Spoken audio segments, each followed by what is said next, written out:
ракат бір сәлем. Тұрбайыш намазды шам намазы сияқты оқымаңдар деп. Бізде өте көп хадис бар. Әшейін ғана хадис емес, сахи хадиспен 2 ракаттан кейін сәлем бермеді дейді. Пайғамбарымыз саллаллаху алейхи вассалам күніге көреді. Пайғамбарымыз саллаллаху алейхи вассалам күніге өтір намазын үйінің ішінде оқиды, кәдімгі үйіне кіріп оқиды. Өтір намазын оқып жатқан кезде әрқашанда пайғамбарымыз саллаллаху алейхи вассаламды кім қарап отты? Қаяқта оқитын еді? Үйінде оқитын еді. Үлкен мұхадистер. Мұхадистердің ішіндегі ең үлкендері ғой. Имам Бухари, Муслим олардың жанында қалып қалады.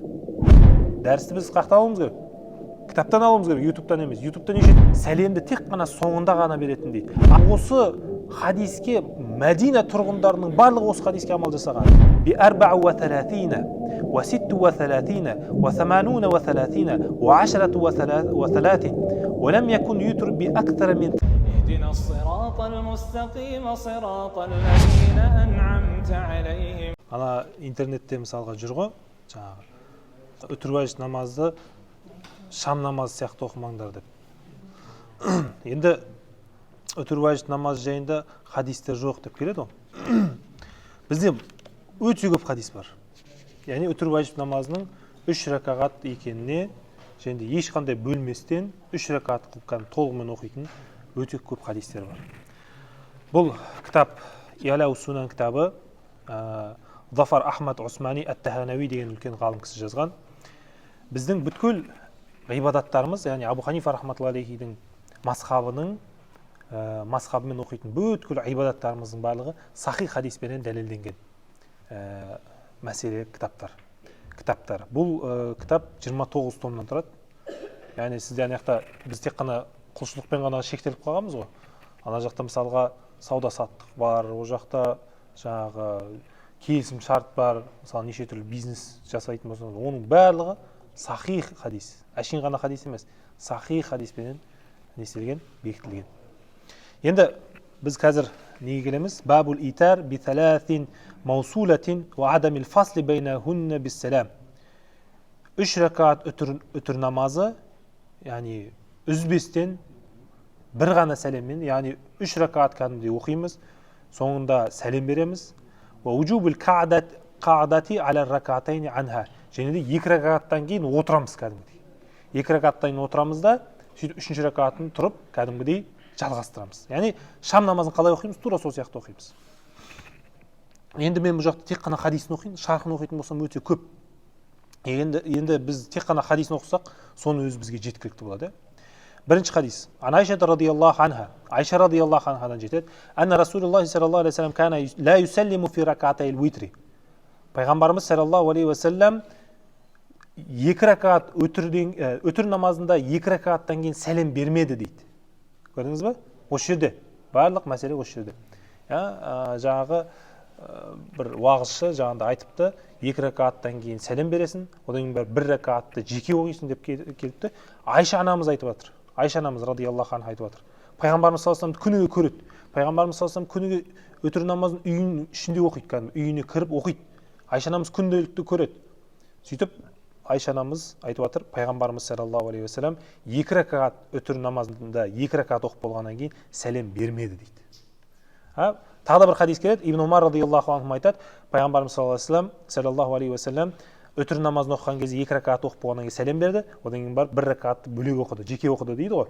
Осы хадиске, мына хадисті біз не істейміз? Алып келеміз. Енді пайғамбарымыздың саллаллаху алейхи ва саллямның жанында болған кім? Айша анамыз әлбетте. Өтір намазын оқып жатқан кезде әрқашанда пайғамбарымыз саллаллаху алейхи ва саллямды кім қарап отты? Айша анамыз. Өйткені пайғамбарымыз саллаллаху алейхи ва саллям өтір намазын қаяқта оқитын еді? Үйінде оқитын еді. Мешітте емес. Үйінде оқитын еді. Тахаджудта оқитын еді. Көрдіңіз ба? Сол себептен де Айша анамыздың хадисі толығымен алынады. Және де ол Ибн Умар радиаллаху анхуның хадисінде битіп келеді. Пайғамбарымыз саллаллаху алейхи ва саллям 2 ракат оқыды, одан кейін барып қажетімен шығып кетті намаздан. Қажетімен шығып кетті де, сөйтіп дәрет алып қайттан келіп жалғастырды деп келеді. Бұл мәселені біз білеміз, е? Мысалы, жұма намазына келдің, намазға тұрдың, сөйтіп сен бір қажетпен әжетханаға шығып кеттің да, не істедің? Қайтып келіп сен намазыңды, жұма намазыңды жалғастыра берсең болады. Бұл осы мәселе. Бұл мәселеде бізде ешқандай проблема жоқ. Енді бұл хадис қай жақта келеді? Раваху Насаи. Насаида келеді. وسكت عنه وفي آثار السنن إسناد وإسناده صحيح. يعني آثار السنن دجلت إسناده صحيح يعني بول حديث إسناد صحيح. وأخرجه الحاكم يعني مستدرك حاكم ديمز كم؟ ол миллион хадис жаттаған, яғни Ахмад ибн Хамбал, Мустадрак Хаким барлығы үлкен мұхадистердің ішіндегі ең үлкендері ғой. Имам Бухари, Муслим олардың жанында қалып қалады. Ол айтады: Билавзин қалат, Айша радиаллаху анха айтты, кана Расулуллах саллаллаху алейхи ва саллям ла юсаллиму фи ракатайни ал-улайни мин ал-витри. Пайғамбарымыз саллаллаху алейхи ва саллям әрқашанда үтір намазының алғашқы 2 ракатынан кейін сәлем бермеуші еді. Яғни 3 ракатты толығымен оқушы еді деген нәрсені айтып жатыр. Айша анамыз айтып жатыр бұл нәрсе. Вақала сөйтіп айтты дейді Мустадрак Хаким: Хада хадисун сахихун, бұл хадис сахих хадис, аля шарти шейхин. Және бұл Бухаридің шартымен емес, Муслимнің шартымен емес. Екеуінің шартын алған кезде, екеуінің шартымен де сахих болады. Яғни муттафақун алейхи деген мағынаны білдіреді. Хадисте Бухари деп айтсаң сахих, Муслим деп айтсаң сахих. Ал енді одан да жоғарғысы не? Муттафақун алейхи. Бухари, Муслим екеуі де сахих деген кезде не болады? Ол хадис сахих, одан да үлкен сахих болады. Вақарраху алейхи az-Zahabiyyu фи талхисихи. Және де имам Захаби рахматуллахи алейхи бұл хадисті тақрир қылған, яғни бұл дұрыс деген. Вақала аля шартихима, сөйтіп айтқан Бухари, Муслимнің шартыменен сахих деген. Көрдіңіз бе? Енді басқа жаңағы уағызшылар ютубта дәрісті біз қақта алуымыз керек. Кітаптан алуымыз керек, ютубтан емес. Ютубта неше түрлі нәрсені айта береді азғыру үшін. Кім біледі ол сенімді ма, сенімді емес па? Мұхадистер кезінде бір хадисті алу үшін не істейтін болған? Сол адамның алдына барып тексеретін болған. Бұл қандай адам? Тақуалы қандай болған? Бұл адам есте сақтау қабілеті қандай болған? Ілімі қандай болған? Көрдіңіз бе? Ал сіз ютубтың артындағы адамды сіз білмейсіз кім екен? Ол мүмкін шпион шығар, мүмкін ол кәдімгідей еврей шығар, азғырып жатқан. Мына жақта хадистер келтіріліп тұр. Тағы да хадис Айша анамыздан жетеді. Қалат кана Расулуллах саллаллаху алейхи ва саллям ютиру би саласин. Пайғамбарымыз саллаллаху алейхи ва саллям әрқашанда үтірді 3 ракат қылып оқитын. Ла юсаллиму илля фи ахирихинна. Сәлемді тек қана соңында ғана беретін дейді. Ахраджахул Хаким. Бұны имам Мустадрак Хаким тағы да риуаят етеді бұл хадисті. Вастажхада бихи, және де бұған тағы да куәлік ететіндер көп. Вақала хада ва витру амирул муъмин Умар ибн al-Хаттаб радиаллаху анху. Бұл үтір, және амирул муъмин Умар ибн al-Хаттаб радиаллаху анхудың да үтірі дейді. Ва анху ахадаху ахлул Мадина. Және де осы хадиске Мәдина тұрғындарының барлығы осы хадиске амал жасаған. Ва сакат анху az-Zahabi фи талхиси фа хуа хасанун. Енді имам Захаби рахматуллахи айтып жатыр, бұл хадис хасан дейді. Хасан дегеніміз ол сахихтың дәрежесінде хадис. Кәза нақалаху az-Зайлаи фи насбир рая билафзин ла юсаллиму. Ва кәза нақалаху al-Хафизу фи дираяти билафзин ла юсаллиму илля фи ахирихинна ва килахума азаху иля al-Хаким. Тағы да келесі хадис. Абдулла ибн Аби Қайс радиаллаху анхудан жеткен хадисте айтады: Сәәлту Айшата радиаллаху анха бикам кана Расулуллах саллаллаху алейхи ва саллям ютиру. Абдулла ибн Аби Қайс радиаллаху анху айтып жатыр, мен Айша анамыздан сұрадым дейді. Пайғамбарымыз саллаллаху алейхи ва саллям үтір намазын қанша ракат оқыды деп сұраған кезде ол айтты дейді: би 34 ва 36 ва 80 ва 30 ва 10 ва 30 ولم يكن يتر بأكثر من 13 ولا أنقص من 70 дейді.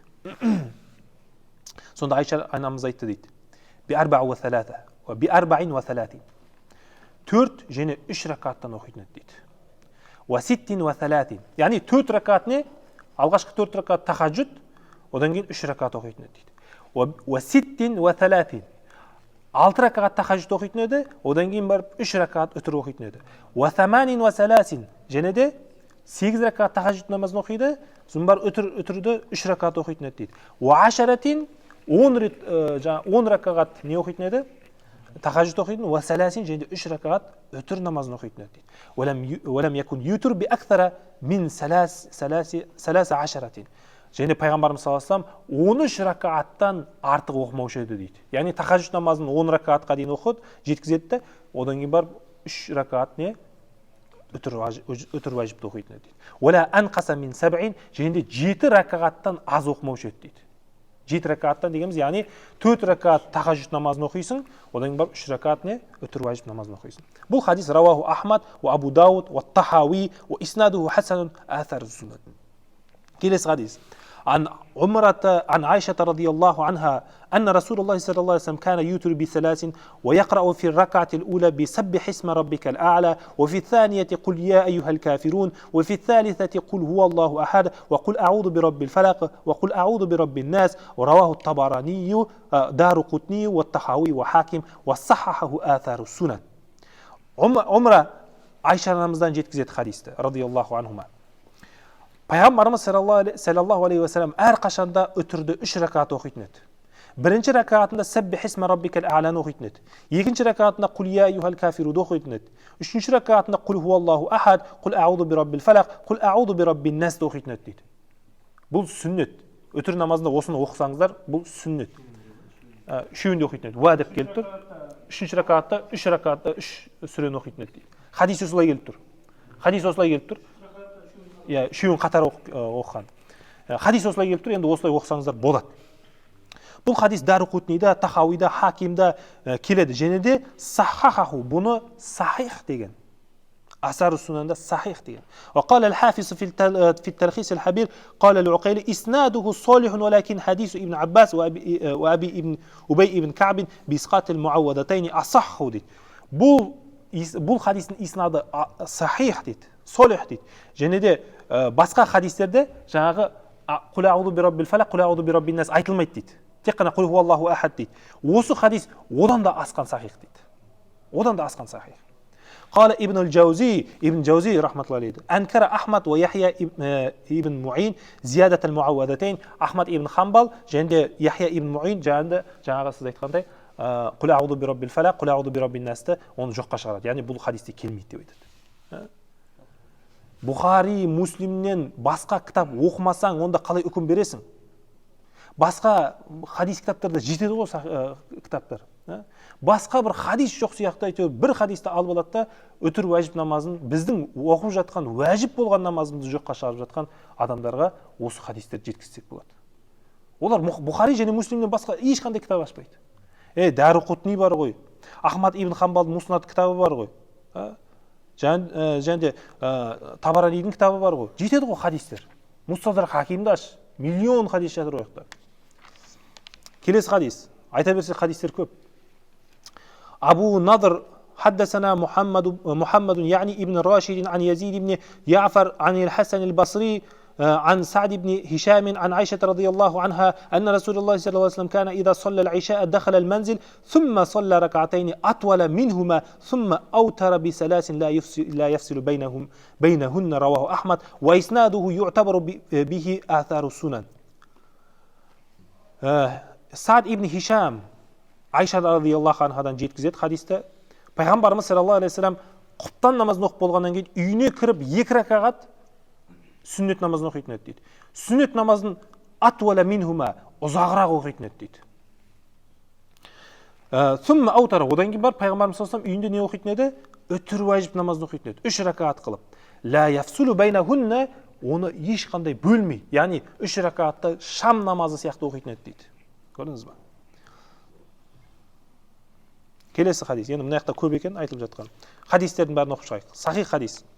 أبو سلمة ابن عبد الرحمن أنه سأل عائشة رضي الله عنها يكف كانت صلاة أي تهجد رسول الله صلى الله عليه وسلم في رمضان فقالت ما كان رسول الله صلى الله عليه وسلم يزيد في رمضان ولا في غيره على 11 ركعة ويصلي 4 فلا تسألوا عن حسنهن وطولهن ثم يصلي 4 فلا تسألوا عن حسنهن وطولهن ثم يصلي ثالثا.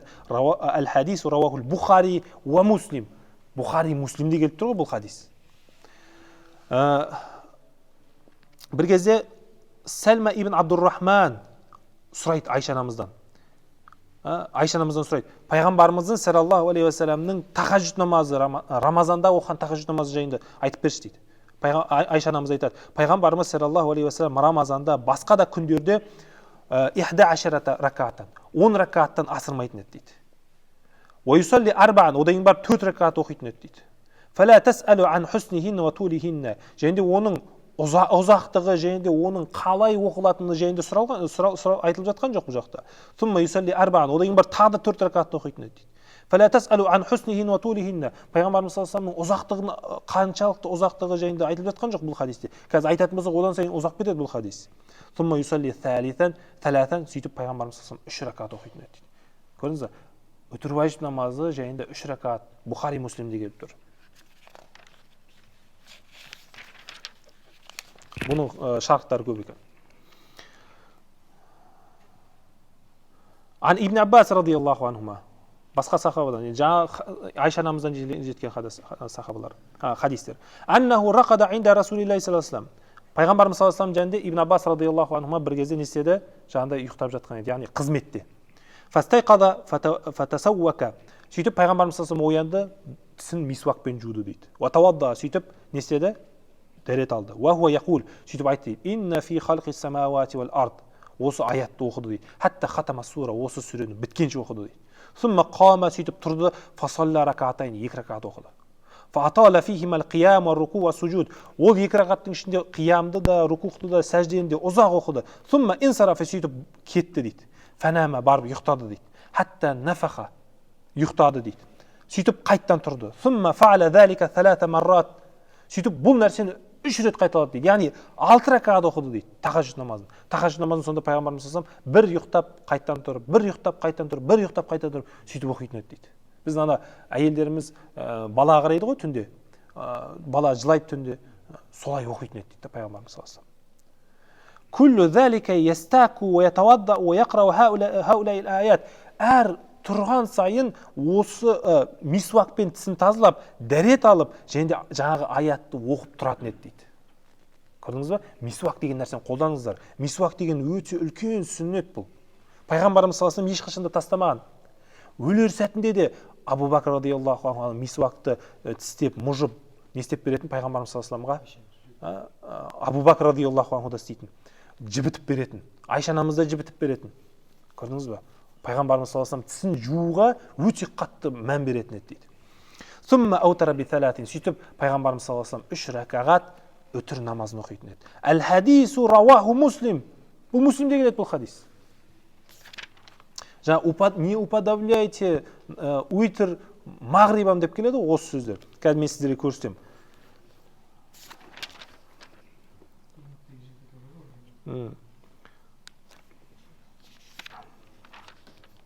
Қараңыздар. Абдурахман ибн Язид ан Абдиллах ибн Мас'уд.